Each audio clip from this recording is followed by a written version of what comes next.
मैं आप सबको नमस्कार करता हूं और आज ये पहला अवसर है जब माया जी नहीं हैं और मैं मंच पे खड़ा हूं और उनके बारे में कुछ कहना तो चाहता हूं, लेकिन ये मैं अवसर उचित नहीं समझता। लेकिन मैं बोलना जो है, जिसे आप बोलना कहते हैं, ये मैंने उनसे मिलने के बाद जाना सीखा। कैसे बोला जाता है, किस तरह बोलते हैं और मधुरता को कैसे गढ़ा जाता है, किस तरह गढ़ लेते हैं। शब्द जो है, शब्द का जो एक साधारणपन है, उसको कैसे धीरे धीरे धीरे लोगों से छिपा के निकाल के ले जाते हैं और उन्हीं शब्दों से कुछ और शब्द लोगों को ऐसी ध्वनियाँ बनाते हैं कि लोगों को बहुत अच्छे लगते हैं, मधुर लगते हैं। ये मैंने उनसे सीखा। तो मेरी वो गुरु भी है, पत्नी तो है। मैं वैसे आज जो आपको सुनाना चाहता हूँ वो तो मैं आपको इंटरवल के बाद ही सुनाऊंगा, लेकिन क्योंकि मैं यहाँ आया हूँ, मैं खड़ा हुआ हूँ, तो मैं आपको, आप सुनिए उनसे। मुझे कैसे उन्होंने मेरा ध्यान उनकी तरफ कैसे गया। मैं यूँ गया था लखनऊ में किसी मित्र की तलाश में, और वो वहाँ पे काव्य गोष्ठी चल रही थी और माइक लगा हुआ था और माइक से वो आवाज गूंजी थी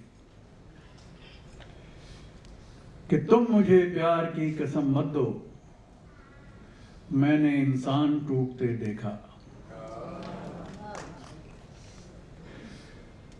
तो अब मेरा सारा ध्यान, मैं कहीं और था, लेकिन इन पंक्तियों ने ऐसा खींचा अपनी ओर, मैं रुक गया। कार्यक्रम चल रहा था और वो दोपहर के कोई 2:30-3 का समय था। बिल्कुल कविता सुनने लायक समय नहीं था, गर्मी बहुत थी। लेकिन उस पंक्ति ने एक ऐसा सरल सा माहौल क्रिएट किया, बनाया उसको, कि उसके पहले जो गुनगुन ये सब जो आवाज़ें आ रही थी गीतों के साथ, कविताओं के साथ, वो आवाज़ें धीरे धीरे धीमी होती गईं और लोगों का ध्यान उन आवाज़ों की तरफ आने लगा कि तुम मुझे प्यार की कसम मत दो, मैंने इंसान टूटते देखा।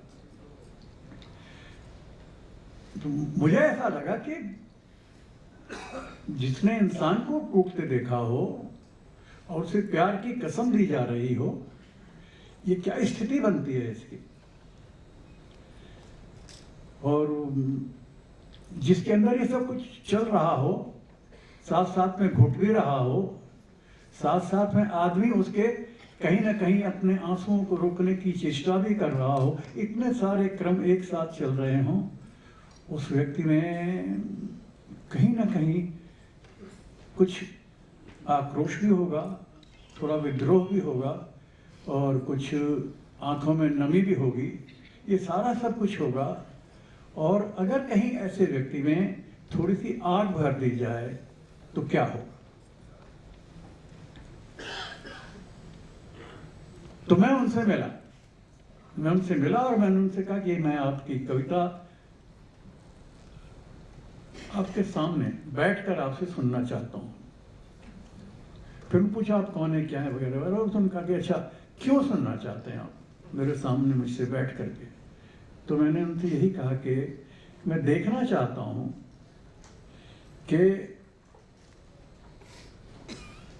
आग जब मुखरित होती है, आग जब बोलने लगती है, आग जब लोगों का ध्यान अपनी ओर मोड़ने लगती है, तो वो कैसी लगती है। वो कहानी में आपकी बात समझी नहीं। मैंने कहा मैं अब ये समझा दूंगा, लेकिन ये है कि ये जो आपने कहा कि तुम मुझे प्यार की कसम मत दो, मैंने इंसान टूटते देखा, तो टूटता हुआ इंसान जिसने देख लिया और उसके बाद वो मेरे सामने जीवित खड़ा ये बात भी बोल रहा है कि तुम मुझे प्यार की कसम मत दो, तो इसलिए मैं बहुत हैरान हूँ। और मैं उस आने वाली आग को देख रहा हूँ, जो आग अब आ रही है, जो मुखरित होने वाली है, जो सबके सामने आने वाली है। वो जब आग आएगी तो कैसा माहौल बनाएगी। तो मैं, वैसे मेरा नाम राम गोविंद है और मैं लखनऊ अक्सर आया करता हूँ। मैं थिएटर का आदमी, रंगमंच का, तो यहाँ कुछ लोगों से मिलने, कुछ नाटक की बात करने, इस सिलसिले में आया था। तो मेरी आपसे मुलाकात हुई और मैं आपसे अक्सर मिला करूँगा। और वहाँ से फिर जो हमारा वो साथ शुरू हुआ, वो साथ लगभग 50 साल चला।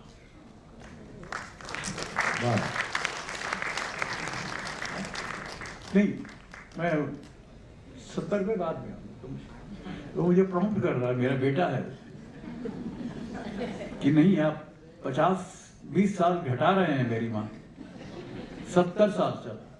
हाँ, हम 70 साल जिए, ये बात सच। लेकिन 70 साल में से 50 साल तो मैं केवल उसी के साथ रहा, मैं और किसी के साथ नहीं था। जब वो मेरे साथ नहीं थी तब भी वो मेरे साथ थी, जब वो मेरे साथ थी तब भी वो मेरे साथ थी। मैं इसलिए ऐसे 50 साल की बात कर रहा हूँ। तो इसे मुझे आज स्पष्ट करना पड़ा इतने दिनों के बाद, उसके जाने के बाद, लेकिन शायद वो कहीं सुन रही होगी। तो मैंने, इसलिए मैं आपसे निवेदन करता हूँ कि मैं दरअसल यहाँ पे मैं चला आया, लेकिन मैं यहाँ आकर के वो अपनी कॉपी नहीं लाया। मैं अपनी कॉपी लेके आता हूँ और फिर मैं आपको सुनाऊंगा जो मैं सुनाना चाहता हूँ। और उसमें सुनाने में आपको थोड़ा आनंद भी आएगा और आपको थोड़ा कहीं कहीं हो सकता है मेरे जैसे लोगों के प्रति आपको ये क्रोध भी आया कि मैं लोगों के बीच में क्यों नहीं आया, लोगों से क्यों छुपता रहा। पहले तो मैं इसलिए छुपता रहा कि मेरी पत्नी कवित्री थी, कविताएं पढ़ती थी, और मैं नहीं चाहता था कि उसके बीच में कोई ऐसा व्यवधान खड़ा हो कि रो एक तो आगे, एक तो थी ऑलरेडी, दूसरे भी आके हो गए, इसमें कूद पड़े। तो मैं ये चाहता था कि, क्योंकि जब जिसको मैंने सुना था उसको ये अधिकार था कि वो अपने इस जीवन में किसी श्रेष्ठ स्थान तक पहुंचे, कविता के क्षेत्र में किसी श्रेष्ठ स्थान तक। कारनामे दूसरों के सर रहे तो याद है। हाँ, एक मिनट। और उसके बाद तो चूंकि इंटरवल के बाद मुझे आना ही है, इसलिए मैं आप अपनी बात को ख़त्म करके उन्होंने मुझे याद दिलाया कि हाँ, कि सबसे पहले उन्होंने मुझे जिस दिन सुना वो एक कविता थी, गजल थी वो। उन्हें जब पता चला कि मैं राम अधर हूँ, अधर के नाम से मैं लिखता हूँ, लेकिन इस क्षेत्र में मैंने कहीं भी किसी कवि सम्मेलनों में हिस्सा लिया नहीं। मैं इसीलिए छुपा रहा क्योंकि जहाँ माया माया माया, तो माया को मैं उस स्थान तक देखना चाहता था, उस स्थान तक जहाँ जो वो डिजर्व करती, जहाँ उसको होना चाहिए, जहाँ वो अभी नहीं है।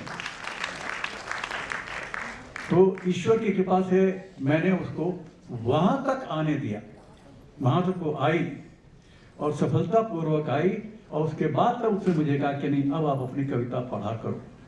तो उसकी मुझे इजाज़त है, हालांकि मैंने अभी तक नहीं शुरू किया है, पर फिर भी मैं चलते चलते आपको एक शेर सुनाता हूँ। ये शेर मेरा है और पूरी तरह मेरा है, और कोई और कहे कि मेरा है तो वो चोर है। सुनिए। कारनामे दूसरों के सर रहे।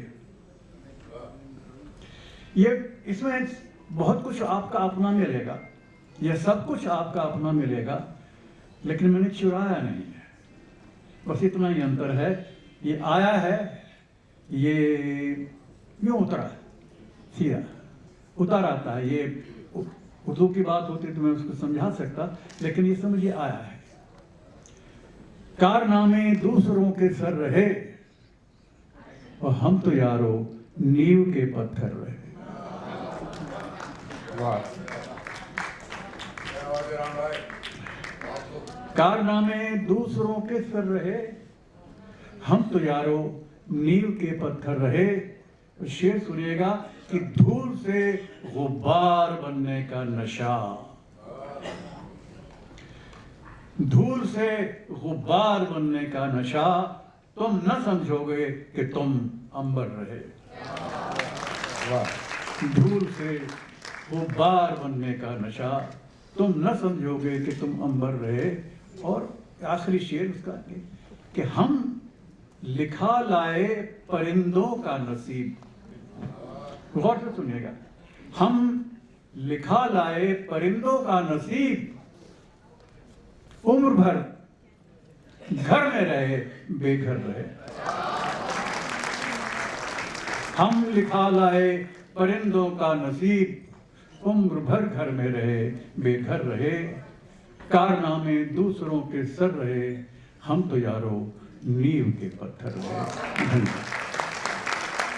क्या बात है।